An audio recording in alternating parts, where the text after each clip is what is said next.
Lochran, Adam Shaw bringing a 5-game Thursday night slate to you on the 27th of December, 2 days after Christmas Day.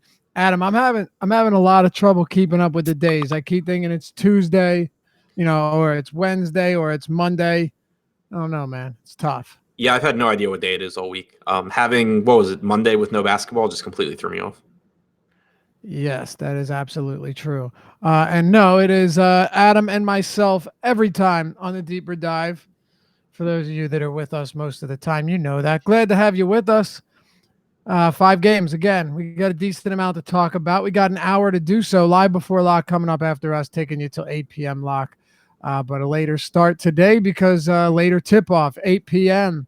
Milwaukee, New York Knicks, Houston, Boston. And then when you shoot to 10 o'clock, you got Sacramento, LA Lakers at 10 o'clock on an island game there. And then two 10:30 games, Golden State Warriors hosting Portland and Utah versus the Philadelphia 76ers. Just jumping into this before we go game by game, Adam, is there, because we haven't talked today. I did the early show, the strategy show with Josh. So let's get a feel for this quickly. Any thoughts on this slate before we jump into the games? Of course, LeBron James looks like he'll be out for a little while. James Harden expected to play. No surprise there. And then Giannis Antetokounmpo is one of the other expensive guys. But you also have like your Joel Embiid's, who seems to be a little bit too cheap. Durant, Curry, who on DraftKings are 93 and 89 respectively. And then a bunch of 8K guys like Irving and Lillard and Fox. So it's pretty spread out for a 5-gamer. Yeah, I think it's a pretty fun slate. Even the value, like, there's obvious value on the slate, but there's even ways to get kind of creative with that. So I think it's, for a 5-game slate, I think it's actually a pretty good one. So do I. Let's do it. All right. Kicking it off with the New York Knicks on the road against the Milwaukee Bucks. The big thing with Giannis, and the line on this game, by the way, Milwaukee 14-point favorites at home, a 228 total. So if there was one game on this slate that looked like it was going to blow out by epic proportions, this would be one of them. Well, no, this would be the only one. The biggest thing about Giannis, though, when you compare him to James Harden, hell, when you compare him to Anthony Davis, even somebody like Joel Embiid, I won't do the comparison there, but you'll see where I'm going in a second. Giannis just doesn't play as many minutes of them. He's like a 34, 35-minute guy. In super competitive games, once in a while, you'll see him get up around 37 or 38. But somebody like James Harden, especially with Paul out, is averaging 40 minutes a game. So it makes it tough to decide or to go with someone like Giannis over Harden when, Harden is equally elite and playing 5 to 6, sometimes 7 minutes more per game. Yeah, and I mean, so the minutes are different also, but the rates in Harden's current situation are way different as well. I mean, Giannis has like a 30% usage rate. Harden's at 42. Giannis has a 30% assist percentage. Harden's at 54. To me, it's not even close between them. I know the matchup's better for Giannis, but it seems like people just from, reading stuff and talking and seeing what people were saying when, Giannis faced off against the Knicks on Christmas Day. Giannis can go out and crush in this spot. And normally if you get 65 fantasy points from someone, that's really good. But it seems like people are missing that Harden's doing the same thing while he's shooting 36% from the field. Obviously it's a tough matchup for him, and we'll talk about that later. But to me, it's just not even really a comparison between Harden and Giannis. And it seems like ownership's not going to agree.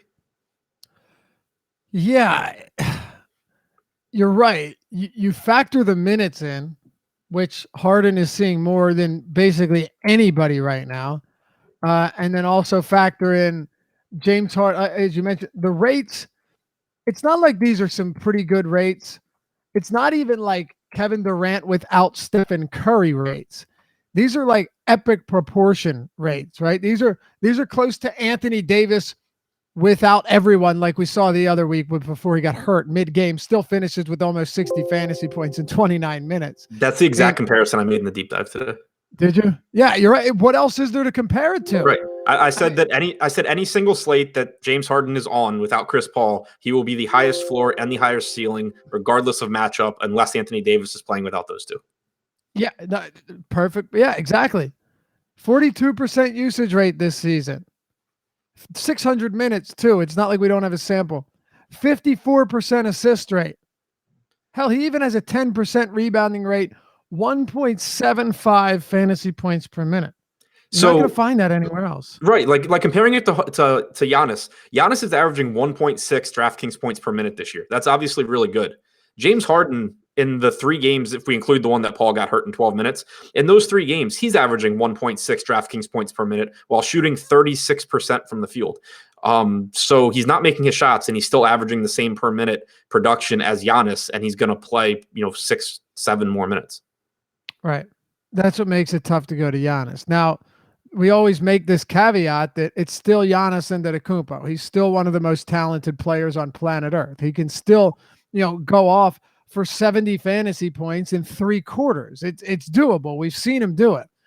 I think that the trouble is it's just kind of hard to pull the trigger on that. Yeah, and it's also, so they're basically the same price point, which is a problem. It's not like a week from now we'd probably be talking about Harden being like $1,500 more expensive, where if Giannis goes for 65, then you still need like 80 from Harden. But right now you basically just need Harden to beat Giannis. And ownership, it's something I'll be paying close attention to as we get closer to lock. But my guess is that it's just not going to be divergent enough for Giannis to be the better play. And that's without even talking about Kevin Durant being cheaper at the same position. Right. And by the way, Tom, you guys know who Tom is. You should know who Tom is. Just told me that Harden was questionable on the last run of the ownership. So now that he's probable, we should see that shoot up on the next run. So we'll definitely keep you posted on the news that we get there and when we rerun these projections for ownership. Outside of Giannis, though, who is, very expensive in a game where they're heavy favorites at home, you do have guys like Middleton, who you've talked about being too cheap. He's had a couple good games, well, one good game and then a few decent games, but at 6,200 on DraftKings, you're not really going to complain about a 38, 40 fantasy point game if he gets you there. Bledsoe 6,500. I think if I were to attack the Bucks, I like these low 6K guys that, with an upside game. Middleton hasn't exactly been shooting well, so all he needs to do is fall into a decent shooting game and crush that salary. Yeah, that's the understatement of the season, that he hasn't been shooting well. He's got like a 40% effective field goal percentage over the last month. Maybe still dealing with that sprained finger or something, but he's still shooting a lot. He has a 25.5% usage rate over that span, and he does enough as far as assists and rebounds go to where he's still averaging 0.9 fantasy points per minute. And his price tag, especially on DraftKings, is just plummeting. So I'm fine with just still playing a ton of him. And if he makes his shots, he's going to be one of the best plays on the entire slate. If he doesn't make his shots, hopefully we still get somewhere around 35 fantasy points off of peripherals out of him. What else are you doing with the Bucks team, if anything? I mentioned Bledsoe. He's still pretty cheap. He's, by the way, he's also kind of fallen off a cliff lately, but I expect if a game were to stay close, the minutes shoot back up to 33, 34. The problem is that the minutes are a definite concern here. Anyone else interest you for Milwaukee that we haven't Malcolm talked Brogdon. And it's not because he did well in this matchup on Christmas Day. It's just I think that he's too cheap for the way he's been playing lately. The problem is that his minutes have come down a little bit since they acquired George Hill. You've seen him go from 30 to 34 minutes down to like 26 to 28. But over the last month, he has a 22.5% usage rate and a 21% assist percentage. He's averaged over a fantasy point per minute. This is obviously a good matchup against the Knicks defense that is bad, and a Knicks backcourt that Frank Ntilikina recently fell out of the rotation. So you're talking about, guys like Trey Burke and Emmanuel Mudiay on the defensive end is a downgrade from Ntilikina. I think it's a really good spot for Brogdon. Took long enough for Ntilikina to get out of that lineup, didn't it? Yeah, I mean, well, he already did it once this year, and then they tried to bring him back. And I know it's crazy. Yeah. I remember he fell out of the rotation because of the game that I think I played him once this season, and it happened to be where he shot like 0 for 6 in the first half and never played again. So yeah, that was pretty exciting.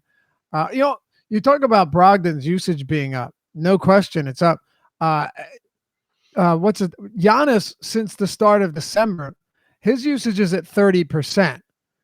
Not a bad number by any means, but down that's a precipitous drop from what we saw over the first month, maybe 5-6 weeks of the season, where he was leading the league in usage around 36%. That's a big drop. And we've seen it take hold since the start of this month. So not saying he can't go out there and jack up 20 plus shots. It's very doable. He did it on Christmas. But once again, in that comparison to Harden, is going to take 20 plus shots regardless of situation. Yeah, exactly. All right, let's talk about the Knicks. On the other side, they're 14-point dogs. This game isn't at Madison Square Garden. They're playing in Milwaukee. It's a home-and-home series. We can start wherever you want, but I do want to mention that Moutier continues to be pretty impressive. Rough game last time out, no question, but hell, he's really seems to have gained Fizdale's trust, and that backcourt rotation or the point guard position rotation that seemed so in flux earlier this year looks to be finally balancing itself out. So at least we know with Moutier, his minutes seem to be very stable.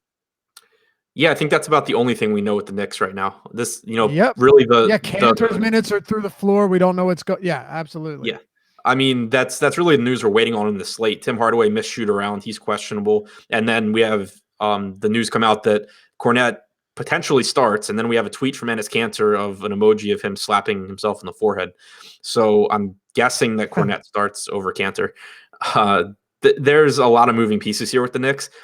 It's not a very appealing spot. Milwaukee, obviously a good defensive team. They play at a fast pace, but they're a good defensive team. But where it does become, kind of interesting is if Hardaway sits and you don't have Kanter starting, that should give you a ton of usage for Emmanuel Mudiay. It should give you a ton of usage for Kevin Knox. If Hardaway's out, it gives you more minutes for Dotson, for Alonzo Trier. And then obviously Kornet, if he starts, probably plays around like 24, 26 minutes instead of 12 to 14 off the bench behind Kanter. So it's a spot we really have to pay a lot of attention to. But if Kornet starts, he becomes a clear value play, at least on a point per dollar basis here, because he's only 3,200 on DraftKings. And if Hardaway is out, it would just be a bump for basically everyone that starts. Pretty much, yeah.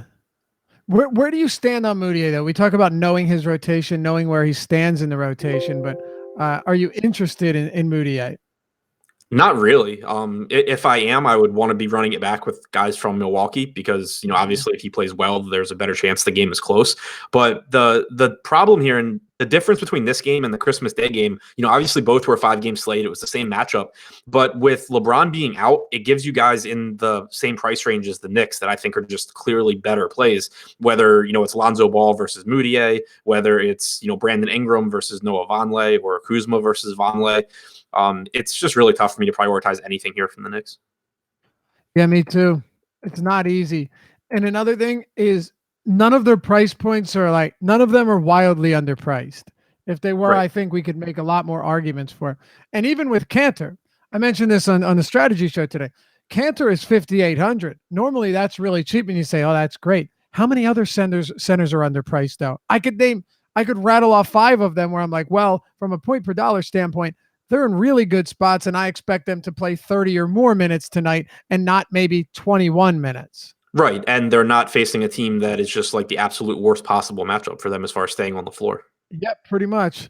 It's tough to get there. It really is. I will say I wouldn't be surprised to see a decent game from a Hardaway or a Knox or a Moutier. I just have no idea where it's going to come from. Right, and I just don't know that a decent game or a good game necessarily cuts it because, you still just have so many options from that Lakers game amongst, right, some other spots. Kevin Knox isn't 4,300 anymore. Right. Right. Vonleh's not sub 5K. You're paying not a premium for them, but you're going to need 35 fantasy points from him there. And I don't feel comfortable that that's going to get done. Plus the ball's getting spread around a lot more than I would like in New York. Moutier leading the team in usage and assist rate since the start of December. That's the only reason I bring him up as a guy that if forced to play someone from this team, it would be Moutier, just because I have at least some certainty of what he's going to do and how often or how many minutes he's going to be able to do it for. And that's basically all I have. Yeah, I mean, I think if I had to play one of the main guys, I would go to either Knox or Vonleh. Probably Knox, just because I think he plays more minutes. Vonleh obviously has a key role here because he's the honest defender on this team. But I would lean Knox. But I think realistically in tournaments, I would rather just, and again, it partly depends on Hardaway, but take a chance on guys like Dotson or Trier, just kind of getting extra minutes, whether it's because Hardaway's out or because the game blows out or because they're playing well or whatever. Like those guys are at least really cheap on a slate that doesn't have a ton of, really, really cheap value. All right. What do you say we move on here, fella? Yeah, sounds good. All right, let's do it. Boston, Houston. Boston and Houston both coming off wins on Christmas Day. James Harden with yet another impressive game. And the Houston Texans, the Houston Rockets are finally starting to look like a basketball team that can play. I think we all knew that they would turn it around soon enough. But now you've got what? 1, 2, 3, 4, 5, 6, 7. 7 wins over their last 8, or 6 over their last 8. I don't know, one of the two. Yeah, 7 over their last 8. Sorry. They're winning a lot of games. That's the point. They look a lot better, Adam. And it has to do with James Harden being an absolutely dominant monster out there. We said it earlier, 42% usage, 54% assist rate, 10% rebounding rate, and 1 3/4 fantasy points per minute with Chris Paul off the court this year. And that doesn't even factor in his double-double and triple-double upside with the bonuses. It's just, he's just such a good play, no matter the matchup, every single time Paul's off the court. Yeah, no question. I mean, this isn't a matchup where I'm super confident that you see him start making shots, but he doesn't really need to when you're shooting as much as he has. I mean, the 2 games he started without Paul, the last 2 games, he had over 30 field goal attempts in both of them, and he got to the line 7 and 9 times. And in the game against Miami, where Paul was injured, he shot the ball 23 times, and then he got to the line. He had 18 free throws. Ridiculous usage here, and it makes it so he doesn't have to be efficient to still put up 60 plus fantasy points. And I don't necessarily expect him to be efficient because it is a very good Boston defense, but Harden also obviously is a very, very good player who can go off against anyone, and he still gives you 80 fantasy point upside. Much. Do we really? Oh, by the way, the ownership projections were updated now that Harden is probable. So on DraftKings, mind you, 5-game slate. Right now, Harden projected ownership is at 20%. That's still, I mean, I don't know. Maybe people are afraid of the Boston matchup. Look, this is a good defense. They're on the pressure, on ball carriers. On-ball defense is very solid. They can make life tough for you. But in that same breath, it doesn't, like, you don't even need to be efficient when you're literally doing everything on this team, right? Right. Just look at the rest. Look at the rest of the team for a second. That's going to be out there with him for a lot of it. Austin Rivers playing 30 plus minutes. PJ Tucker, Eric Gordon, Clint Capella, who outside of the rebounding and everything is reliant on him. It's ridiculous. Yeah, no question. And really it comes down to, with him being the same price point as Giannis, and even, now we have him projected for more ownership than Giannis, but not by a wide margin. It's still, projections take into account matchup. And I still have Harden projected for like 7 or 8 raw points more than Giannis.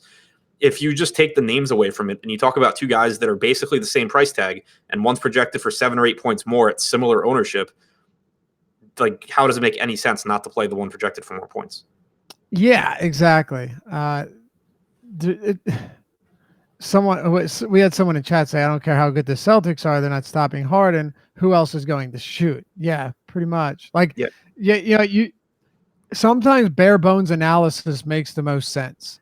And in a spot like this, and it's not to make fun of, it's not to, make fun of anyone, but if you read, I was in our Slack earlier, and, just talking to people, you can kind of get a sense of where people are at. And it seems more like it's finding reasons not to play Harden because we're comfortable with Giannis. It's a good matchup for Giannis, than it is actually trying to find, people trying to find reasons how Giannis is a better play than Harden. So I think it's just that people are scared to go there, whether it's because he had the questionable tag all night, or he's playing against Boston, or, Giannis just makes them feel comfortable. I don't know what it is, but I just don't think they're really that close. Right. I agree. Someone asked, did the Celtics focus on taking Harden away? Where do you think the Rockets pivot to from a usage standpoint? And hold on, That's kind of the point, aka who benefits most. That's literally the point, though. Like if they focus on taking the ball out of Harden's hand, then it goes to Eric Gordon. Who's assisting on that? Right. If you're looking to lob him up to Clint Capella, who's getting the assists on that? Like he's involved every. You think of let me. I don't want to spend too much time on this, but really think about this for a second. 42% usage. Okay, usage does not include assists. He has a 54% assist rate when he's out there. Put that together. He's assisting on 54% of made field goals and has 42% usage. I mean, I don't know what else to say. When the ball goes in the basket, if it's assisted, then if the basket was assisted, there's a very, very, very good chance it was either shot by Harden or Harden passed the ball. Like that's what their offense is. Right. I mean, yeah, you're going to get your putbacks from Clint Capella and such and everything, but Eric Gordon's not like you're not taking Harden out of the game and then James Harden and then Eric Gordon becomes your playmaker, like or Austin Rivers. You know why? Because then you lose. Like I think Mike D'Antoni, Adam, would much rather say, all right, yeah, we'll take a few extra turnovers from Harden and let him make magic out there and say, well, maybe we could see what Austin Rivers can do with the ball in his hands. And Harden, see that over there? Hang out over there. Right. No. And it makes a difference that he's a guard. Like we've seen it happen. The Hawks did it last year to Anthony Davis a couple times. And yeah, that's just the one that stands out. I think the Spurs kind of did it to Jokic last night. With bigs, it's easier to front them and you can just keep the ball out of their hands and they don't get it. Correct. James Harden's getting the ball at the baseline and he's bringing it up the floor. Like there's no keeping him from ever initially getting the ball. And once he has it, he's producing fantasy points. Right. And hey, by the way, I'm not saying he's going to be efficient. Neither are you. No. Actually, I don't think he will be that efficient today. But but with those rates, like basketball is entirely a game of volume. It really is, man. It's a game of rates, a game of volume. And if you have somebody with such ridiculously high volume like this, maybe Harden goes out there and drops 50 fantasy points, just has a horrible game. But if he takes 25 shots and has 20 potential assists, you're still you never convinced me that it was the wrong play. This is the equivalent of like if in baseball you could take like a guy against a mediocre pitcher and he gets 5 at bats, a hitter, or you could take a hitter against the pitcher that's like 10% better and he gets 15 at bats. Which one do you take? Like it doesn't matter. You just take the guy getting more at bats. Right. Exactly. Yeah. All right. Where else on this Rockets team is the thing? Like Capella, I think is a fine play. Capella's fine. More so on DraftKings than FanDuel, but still I have him behind. That's tough on FanDuel. That's tough on FanDuel. Yeah. Not at 9K flat. Yeah, a little underpriced on DraftKings. So are several, like you mentioned. Austin Rivers as a point per dollar guy, I mean, he should play around 30 minutes. He probably won't do a whole lot, but he can obviously help you fit Harden and some other nice pieces in your lineup. So, I think he's fine. I would assume that behind Harden, the two highest owned guys I have from the Rockets are Rivers and Capella. I also would assume there's a very large gap between Harden and those two. Yeah, I agree. Rivers just because he's dirt cheap. I really don't like. He's really cheap. I really don't like playing guys like this because if Rivers is going to play 34 minutes or whatever he's seeing, then that means the large majority of Austin Rivers' minutes are going to come with James Harden out there, which means that he's not going to be involved. That's the same thing as the problem with Eric Gordon. So give me the guy that's a whole lot cheaper and just hope that he falls into a couple peripherals, honestly.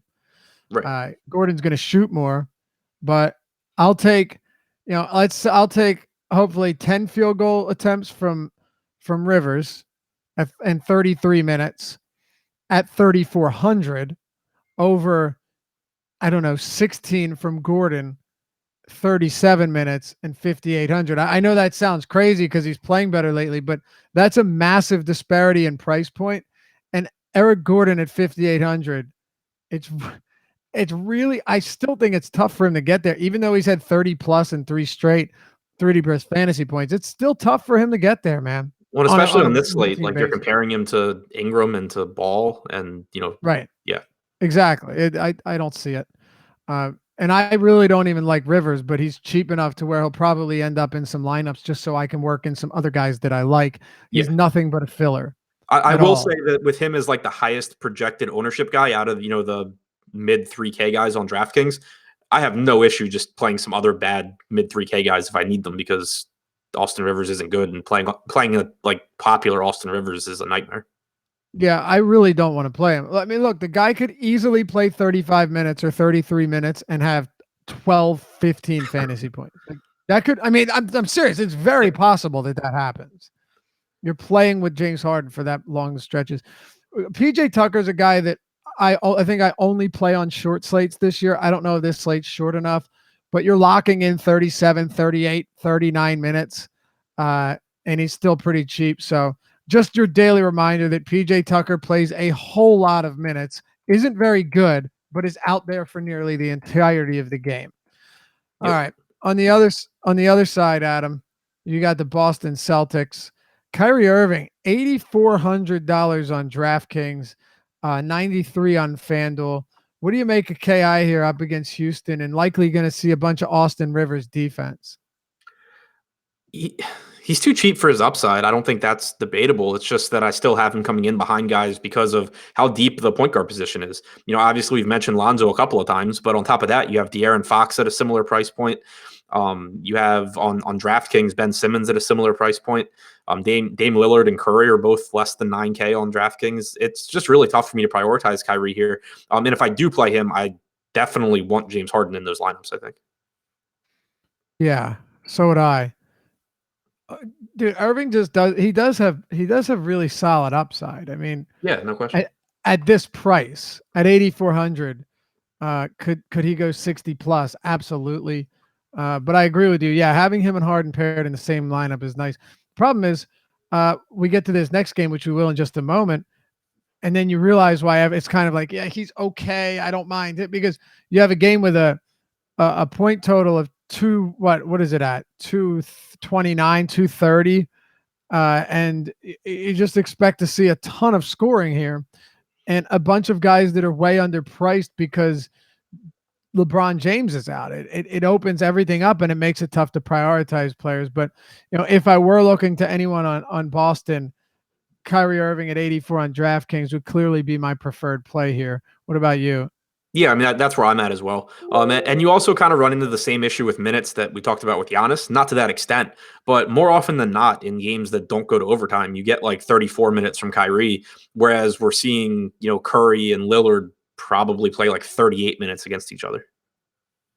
Yeah, Gordon Hayward's just been a complete invisible disaster.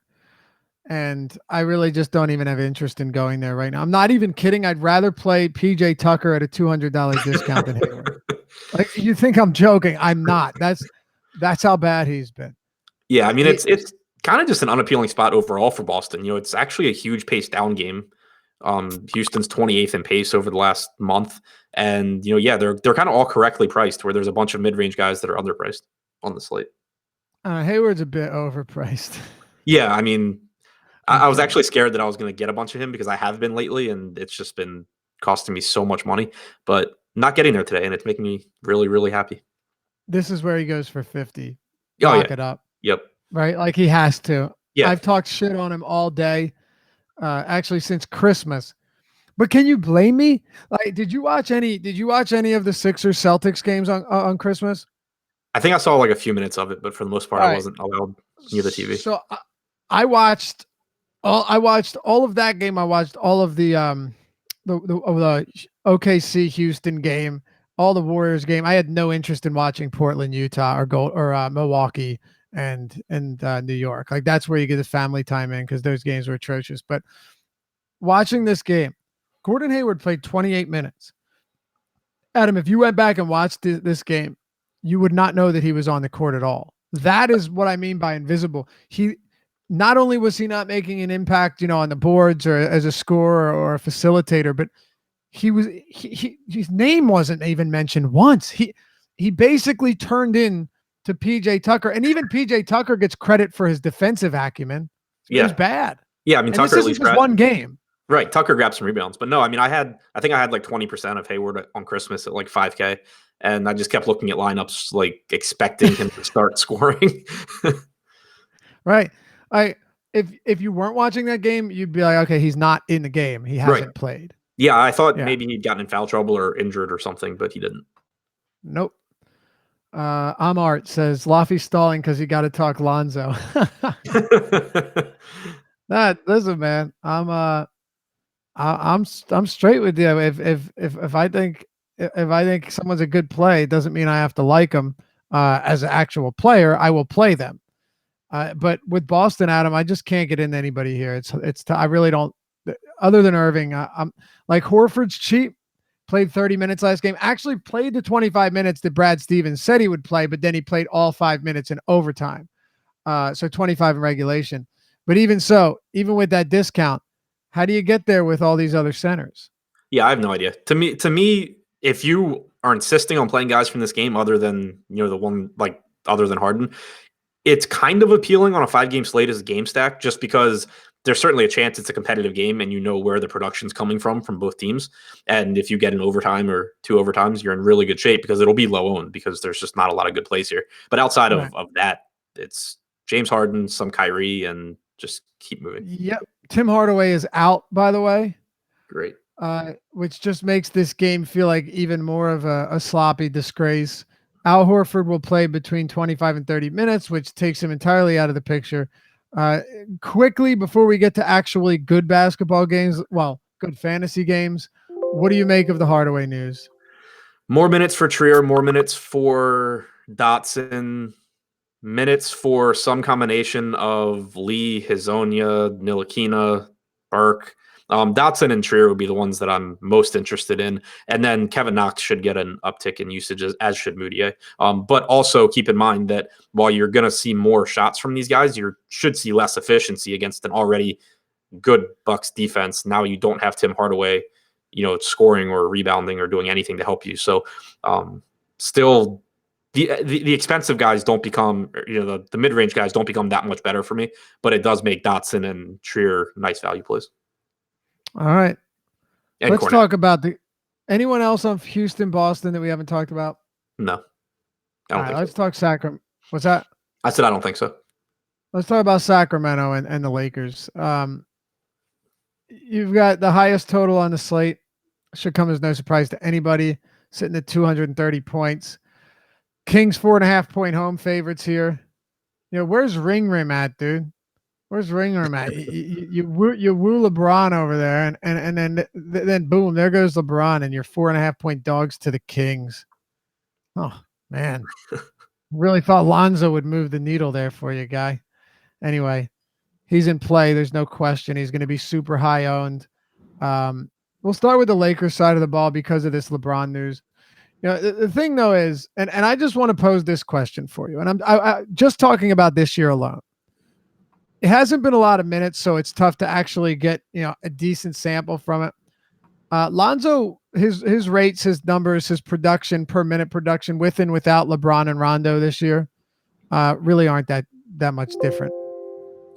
Yeah, I think the bigger thing for Lonzo is that it helps to solidify his minutes without Rajon Rondo.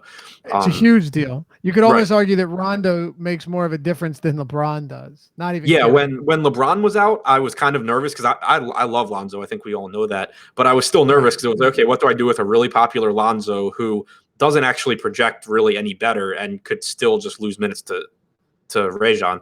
But once Rondo's out, it just makes, like, Lonzo has to play really, really poorly to not get a bunch of minutes here. And as much as you can say he sucks at basketball, he's not a good shooter, whatever, he is a good defender. He does do things that contribute even when he's not helping in DFS. So it makes it pretty likely he stays on the floor. Yeah, I'm not even worried about his minutes here at all. I'm really not. I don't see there being really any way that he loses a lot of minutes. All I'm saying is that with LeBron on the floor this year, he has a 15% usage rate, a 20% assist rate, and fantasy points per minute, 0.87. So actually, I think I may have ran it wrong earlier. I think I ran it with LeBron and Rondo. Whatever I did, I'm pretty sure I got it wrong because these numbers are a little bit better than I remembered running them. With him off 20% usage, so his usage goes up quite a bit. Assist rate goes up to 26, which isn't elite, but it's not bad. And per minute, he's at 1.02. So those aren't elite numbers by any stretch, but they're definitely better with LeBron off the floor. I think the one it may have been with LeBron and Rondo off. I can't remember, but yeah, they're better. They're not crazy, but he's also very cheap. He's $5,500 on DraftKings. It's dirt cheap for a guy that when Rondo was out was seeing really solid run. $6K on FanDuel. You're getting a good discount there, so no question. I guess the only thing is, right now we have Lonzo as the highest projected player on DraftKings and FanDuel. Do you see any merit to fading him based on that? Yes or no? No, it's just not the spot that I want to do it at. There's actually a spot in this game we'll get to that I do think there's a very good ownership pivot, but it's not here. What I hadn't looked yet. Is there a big difference between Lonzo and Ingram ownership? Is your ownership pivot Cauley Stein to Nurkic by any chance? No, it's two guys on the Lakers. Oh, both on the Lakers. Okay. Yeah. What was your question? Yeah, so I mean, I found it. So there's an ownership difference between Lonzo and Ingram, but they're both top 5 in projected ownership. I'm fine just playing both of those guys. I have Lonzo's numbers up from since the start of last season without any of LeBron, Rondo, Randall, Clarkson, or Isaiah Thomas on the floor. Playing alongside Ingram, they've played 608 minutes together, 0.97 DraftKings points per minute for Lonzo, 18% usage, 28% assist percentage. I just think he's too cheap for 36 minutes here, and there's nothing close to him that I really feel like is as good of a play. So I'll just find another spot. All right, Adam has a question for you: Steph Curry and Dotson, or Draymond and Nurkic? Curry and Dotson, I think. All right, there you have it, Adam. Yeah, look, there are certain spots where I just don't think it's necessary to fade. I'm with you here on Lonzo. Generally not my cup of tea, but you know what? When you get spots like this, I just don't like playing him a whole lot with LeBron on the floor and Rondo healthy. To me, it just kills his value, as we've seen. Going to him here, Ingram, look, he's going to be popular, no question. But when you're just looking at rates with and numbers and production with LeBron James off the floor this year, you've seen huge spikes in usage and permanent production from a lot of these guys, which makes sense, Adam. I mean, how could it not, right? You're not getting a ton of minutes with these guys off because LeBron James sees such a huge helping of minutes every single day. But just from a usage standpoint, you got Kuzma at 31% with LeBron and Rondo off the court this year. You've got Ingram at 29.4%. You even have Ingram with a 30.6% assist rate in this spot. Now only 90 minutes, but per minute production, Kuzma 1.25 and Ingram both right around 1.25 fantasy points per minute. So, big upticks in production there. No surprise whatsoever. I guess the question is, well, not a question. We know that Kuzma will be lower owned than Ingram just because that price point alone. How do you play that here? I mean, You were right, by the way. Luke Cornett is starting. Didn't mean to cut you up, but you were right. Luke Cornett is expected to start, and Courtney Lee is expected to start for Tim Hardaway. Okay. You had mentioned that earlier, that you thought Cornett was going to start. Yeah, so I was just trying to think how the Courtney Lee news would matter. I don't think it does a ton, but me neither. Just give you the news. Yeah. So anyway, I mean, on DraftKings, the price tag is just so different between Ingram and Kuzma. I like both of them, but I like Ingram a little bit more. On FanDuel's where I really love Kuzma just because he's less expensive than Draymond Green. On DraftKings, he's $1,300 more expensive. But FanDuel, it's a really, really nice spot for Kuzma. Yeah, it really is. I still don't mind them on DraftKings, though. I think you take LeBron out of the lineup and it just opens everything up. And if Kuzma plays 37 minutes, there's so much room for upside here. You could see a big point rebound double here. Go do me a favor. Of the guys that right now are going to be popular for the Lakers, rank them for me in order of preference. Lonzo, Ingram, Kuzma, Zubats, and then out of the popular guys, Hart. I like Stevenson more than Hart. I swallow. You good? Yeah, you never swallow something down the wrong pipe. Woo. Man, I had to call an ambulance. Holy shit. What do you do with Zubats? What do you do with Zubats, man? Come on. You gotta help me out. When I'm over here dying, all I want to do is mute my mic. You're over there laughing. What are you doing with Zubats though? $5,400 on DraftKings and $65 on FanDuel. I'm gonna mute my mic for a second and try and clear this up. All right, yeah, no, I mean, I like Zubats here, especially on DraftKings at 5,400, where you can roster two centers. But even on FanDuel, the price tag is less appealing, but the price tags on all the centers are less appealing. It's a spot where Zubats should, certainly have no issue staying on the floor. I was concerned about his minutes against Golden State, and we still saw him play 31 or 32 minutes there. The Lakers played a traditional center for the entire game, and if they're going to do that against the Warriors, then this is a perfect spot for them to do it against the Kings, where they're going to play 48 minutes of Cauley Stein and Kosta Koufos. So you should get another around 32 minutes out of Zubats. Since last season, he's averaged 0.92 fantasy points per minute. He's been higher than that this year, but even if he regresses back to that, it's still a good spot where he should be able to pay off his price tag. So I have no problem with Zubats at all. All right. Yeah, I don't either. I just don't. I guess the thing is, when it comes to Zubats, the one issue I have is you look at his shooting, right? And he's shot 9 for 10, 8 for 12, 8 for 10.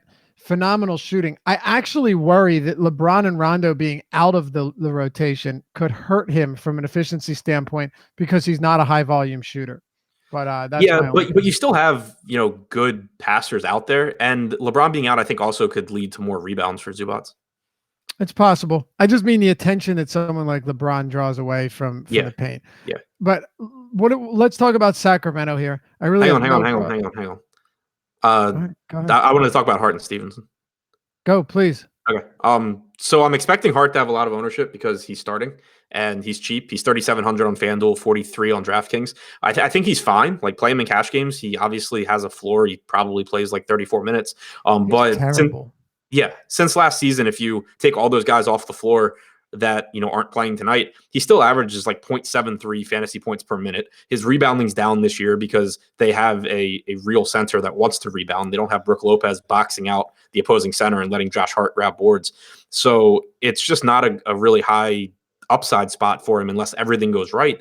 But the one guy that I've seen, like, if you look at Roto World updates all day and they keep saying, who benefits from certain news, the one guy that keeps getting left out, without James, without Rondo, you're losing two primary ball handlers that Lance Stevenson backs up. I fully expect him to be the backup point guard here, and I think he picks up some extra minutes from LeBron too. He's a 1.1 fantasy point per minute guy in a really fast-paced game against a not very good Sacramento defense. There's a lot that can go wrong for Stevenson, and that's the case for anyone that probably plays 23 or 24 minutes, but I think he projects very similarly to Josh Hart at lower ownership. I would much rather have Stevenson in tournaments. He's one of my favorite value plays at relatively low ownership. Just from an upside or a ceiling standpoint, Stevenson to me is a better tournament play than Hart, and it's not close. I really think so. I agree completely.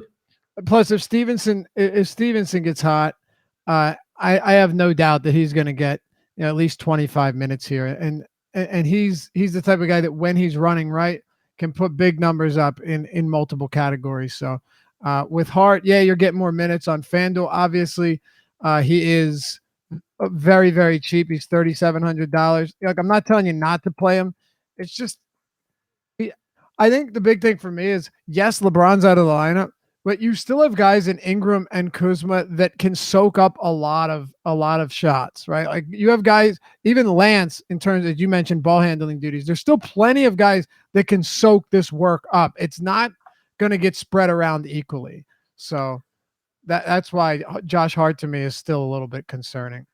Yeah, no question. I mean, if you look at Lance has played 198 minutes without Rondo and LeBron. Obviously a lot of that's coming off the bench, but still 25% usage, 23% assist percentage, 12.5% rebounding. He just does everything, whereas Hart does kind of nothing. Yeah, pretty much. By the way, I think all the contests on Yahoo today filled by like noon or 1 o'clock Eastern Yeah, time, which I didn't get in. is pretty. No, neither did I. Pretty wild. It's starting. The word's starting to get around these overlay contests, but the NFL $1 Million Baller, 250,000, yes, $250,000 in overlay is still there. $20 entry, $1 million prize pool, kicking off week 17, final week of the season on Sunday. Still plenty spots open there. I'm assuming you have checked out Yahoo if you've been watching the deeper dive, but if you haven't, and you want to do so, and you want to get a $30 deposit bonus on any deposit $30 or more, simply use the code AWESEMO when you sign up, AWESEMO. You get a $30 deposit bonus on all deposits $30 or more. They'll, of course, have more NBA overlay contests tomorrow and this huge NFL $1 Million Baller. So check it out. But this is like FanDuel circa 2012, 2013, where if you didn't get in, seriously, back around 2013 with FanDuel, if you weren't getting in by noon or 1 p.m., you weren't getting in any of the big contests. And then they realized that maybe we should make them a little bit bigger, which they did. It was crazy though. You have to like wake up and enter the contest, or just do it the night before. That was the easiest way to go about it. Things have changed. Not on Yahoo though. Word's starting to spread. Use the code AWESEMO. And if you want to check out, by the way, you want to check out a free week of AWESEMO behind paywall premium content, everything for free for an entire week, including Fantasy Cruncher. All you got to do is use the promo code Deeper Dive, all one word, in the bottom right corner. When you sign up, click join now on our homepage. Make sure you pick your plan. Also check off the Fantasy Cruncher add-on, and you'll be prompted to enter a promo code when you check out. Deeper Dive, one word, free week of content, everything free. Test the waters before you buy, and I think you'll like it. But there you go, you get to do it for free, no risk at all. All right, the Sacramento Kings, second of a back-to-back, but a lot of these guys saw abbreviated minutes yesterday. The game looks closer than it was. The bench pulled it close with a few minutes left, but it was not a close game for large stretches of that second half. I'm not worried about a back-to-back. Two West Coast games. This doesn't concern me. They're staying in California, as Josh pointed out this morning. Willie Cauley-Stein at that price point is a really solid play. His minutes have been super consistent in competitive games. I think this game stays very close, so there's no reason for me not to like him. Bogdanovich is another play at this price point that I like quite a bit, expecting around 30 minutes off the bench. And De'Aaron Fox, 8K flat on DraftKings. He's just been remarkably consistent with upside. This is a game that on both sides I absolutely love. It'll be chalky, but it's very tough to get away from this on a slate where you have 3 or 4 games that are really quite ugly.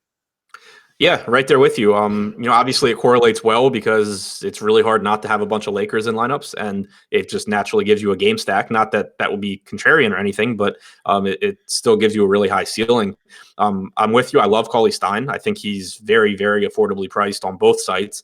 He's more expensive, obviously, on FanDuel, but relative to Capella and Gobert, you still have a really nice discount there. It's a perfectly fine matchup for him. A really fast-paced game. So, yeah, I like him a lot. I think Bjelica is still underpriced. He should play probably around 30 minutes here at least, assuming a competitive game and no foul trouble or anything like that. No, Marvin Bagley just puts him back into that role that he had at the beginning of the year when he was very productive, and his price tag hasn't gone up. De'Aaron Fox has been playing really, really well. He's another guy that makes it difficult to prioritize, like Kyrie Irving, like we had talked about. Should play around 36 minutes here, tons of usage, tons of assists. And then, Buddy Hield and Bogdanovich as kind of secondary plays from this team. Yeah. Willie Cauley-Stein to me is one that's tough to get away from here. It really is. It's really tough for me not to have a lot of interest in him. I know his shot volume isn't particularly high, but for a big, he's not a terrible passer. He's a good enough rebounder. The peripherals are generally there. The prices come down enough where I just don't see a whole lot of risk in a game where he should be able to put up very strong numbers. You talk about Hield and Bogdanovich as secondary plays. Where do you rank Sacramento guys? I have Cauley-Stein number 1, Bielitsa 2, Fox 3, Healed 4, Bogdanovich 5.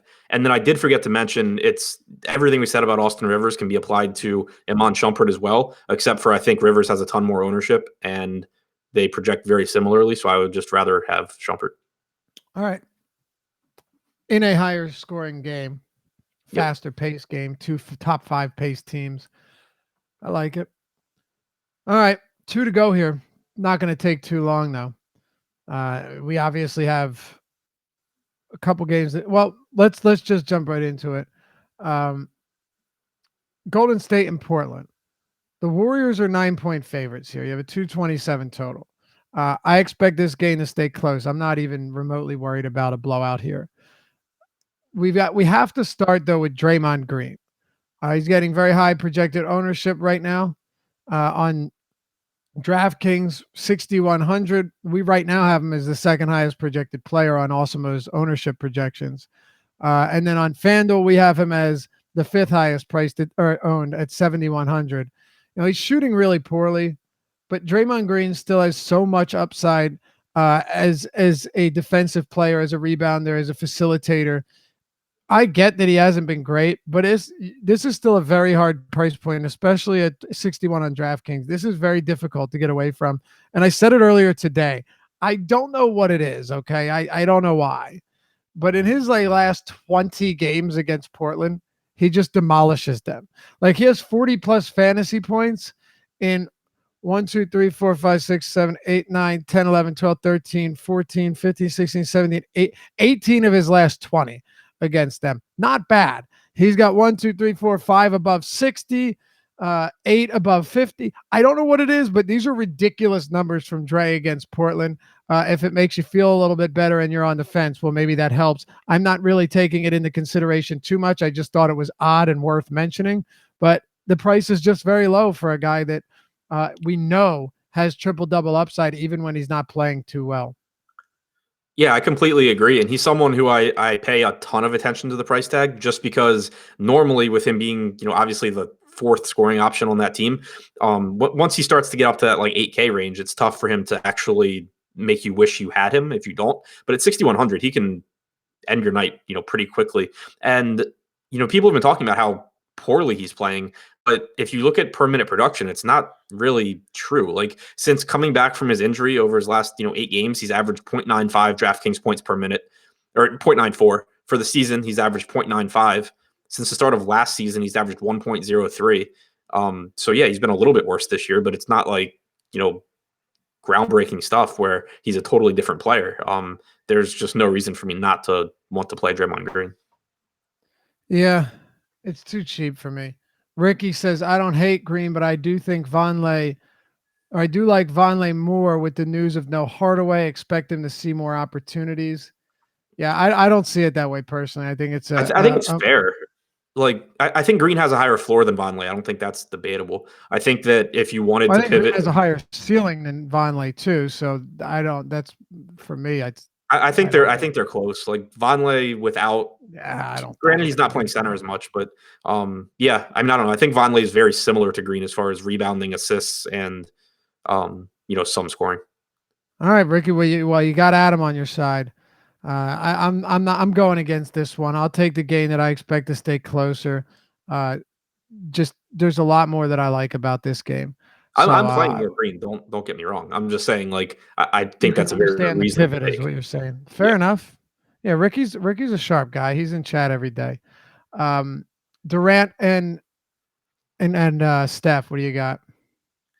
I like them both. Durant is another one that makes it impossible for me to really, really like Giannis. Durant and Curry having their minutes staggered more lately is nice. If you go back and look since the start of last season, when Durant has played without Curry or Draymond, he's averaged 1.45 DraftKings points per minute. When Steph has played without Durant and Clay, he's averaged 1.6 DraftKings points per minute. And those guys should be getting around 25% of their playing time under those conditions tonight. So it just gives them, a little bit of a boost for their ceiling. It gives their medium projection a bit of a boost. And also with Golden State just not being quite as good this year, they're playing a lot more competitive games. You're seeing more minutes from these guys. Over the last 5 games, you have 37 minutes twice from Curry, 39 minutes once, 35 minutes, and I think 35 minutes again. So it's not the same where you kind of project Curry for 34 and hope he doesn't play 28. He's been on pace to play like 38 minutes most competitive games, and if this one stays competitive, I don't see any reason why the same thing wouldn't happen. So really like both of those guys. I like Draymond, and then obviously Kevon Looney is another $3,600 guy that you can throw in that probably plays like 26 to 28 minutes. On Portland, Yusuf Nurkic to me is just too cheap. The foul trouble has gotten his way 2 straight games now, but I still expect him to get run. He's $6,400 on DraftKings. I like him. Lillard, it's tough. It's tough for me to get there. I know his price has come down, but Nurkic is the one guy here I'm most interested in. I will say this too. Al-Farouq Aminu, I actually don't think is a terrible play. They will absolutely want him defensively in this game. That's why he's there. Quick take on Portland. Yeah, I like Lillard the most. It's tough to actually get to him the most, though, just because the position's so deep. So I agree with you. I like Nurkic, probably plays around 28, maybe 30 minutes. I like Cauley more, but Nurkic, clearly has upside here. McCollum's fine at 6K. I prefer Ingram, but McCollum's a perfectly reasonable pivot. And I agree with you on Aminu, probably plays 34 to 36 minutes for defensive reasons. He's kind of like PJ Tucker, except a little bit more productive. So between the two of them, I would rather play Aminu. You can also kind of make that defense argument for Mo Harkless at 3,300, where he maybe plays like 28 instead of 24 minutes. All right. Sounds good. Yeah, with Nurkic, I just think if there's no foul trouble, you're going to be in good shape. With Aminu, he's in that same category as PJ Tucker and Hayward and such. I actually like Aminu over all of them if I'm going at that price point. He would be my preferred. Yeah, okay. Preferred. Obviously, Bjelica, we have above them. I know you do as well. But talking about the rest of those guys, it would be Aminu after Bjelica. And honestly, it's not like Bjelica can't have bad games. We've seen it happen, but he's still far and away the best guy around that price range. All right, let's save the worst for last. Utah and Philadelphia. Utah 5-point favorites at home, 219.5 total here. I like Mitchell because I know that the shot volume is going to be there. If we've seen with the Sixers and Irving last game and so many games in the past, the Sixers, man, they just, again, ball dominant, shoot first guards. They, efficient or not, they get up a shit ton of shots. 35 shots for Mitchell in their only other meeting this season. I'm not in love with Mitchell. I don't think he's a must play by any stretch, but I do think this will be a voluminous game from a shot, from a field goal attempt standpoint for Mitchell. And then I'm really just, it's like, if you want to play this guy, fine. I really don't have much interest in this game. Yeah, I agree with you on Mitchell. Not a priority for me, but certainly has a nice ceiling. My favorite play from Utah is Gobert, though. Again, more of a DraftKings play than a FanDuel play, but at only 7,500, Philadelphia is kind of giving it up to centers this year. And even over the last month, allowing the 4th most rebounds per game to opposing centers, allowing the 4th most points per game. You have Ben Simmons, who only shoots the ball at the rim, which gives Gobert some more block upside. I think that Gobert is a pretty good play. Okay, fair enough. My only thing is it's gonna. So do you like Gobert over Capella? Yeah. You do? Okay. I like Capella a little bit more than Gobert. And then I have Willie Cauley-Stein and Nurkic and Green available there. So I don't dislike I don't dislike Rudy Gobert, but I don't love him either. SJM says, some of us went to public school. Please use basic words. Thanks, Lavi. I went to public school too, bro. I went to public school too. That's not really a big word. Volume, voluminous, Yeah. volume. I went to public school also, and I knew what it meant. You knew that word. All right. Is there anything else here? Is there anyone else that stands out to you? Like, I don't want to pay Utah or from the game. Either team. We can cover this. We got a couple minutes. Josh is going solo today, and he said he's not worried about it. But we've been trying to do better with time management starting today, but I was only leaving a couple minutes for this game anyway because it's that it's not as important. But Right. maybe you find more importance here. I mean, there's nothing but secondary guys left from Utah. I don't think like Favors and Crowder are fine in tournaments. Neither one's a priority for me. But from the one thing I guess I wanted to point out from the Philly side, it's a god awful matchup for Ben Simmons. Obviously it's a good Utah defense. It's the second best team over the last month in terms of defending within 6 feet of the basket. All Ben Simmons does is shoot at the rim. Utah doesn't give up assists. They don't give up rebounds. That being said, this is on DraftKings in particular at 8,200. This is the cheapest price point we've had on Ben Simmons since he faced Utah on November 16th. Before that, it's the cheapest regular season price point we've had since March 13th of last year. So I still think he's a reasonable play, especially assuming he does not get ownership in tournaments. It's not that I think he has a good game, but I think that if he's at low ownership, I still think he's too cheap.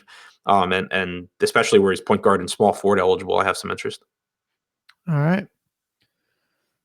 I wouldn't be surprised if Sixers get blown out here, honestly. I just wouldn't. But we'll see. 10:30 game. There's so much other stuff to like in this slate.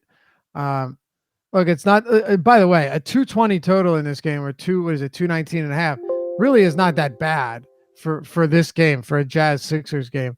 But it's just hard for me to prioritize that. That's kind of the issue here. Like, even if I did kind of like it, it's not going to be easy to get to Embiid.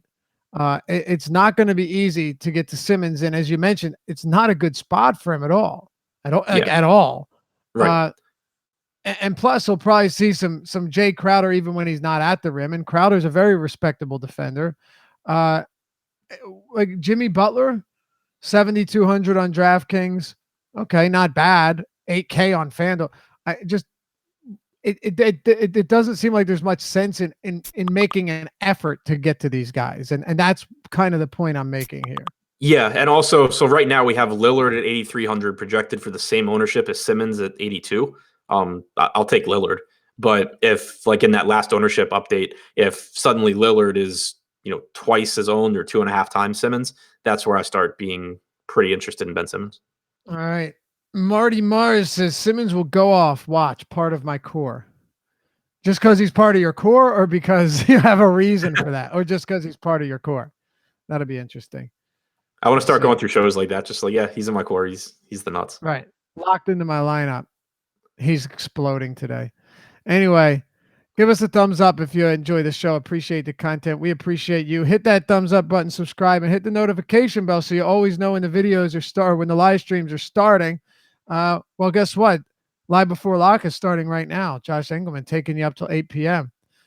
You're in good hands with Josh here, and we will see you back here, Adam and myself, tomorrow on the Deeper Dive. Good luck tonight, fellas. We hope you have a good one, and we'll see you back here on Friday to close out the week. Peace.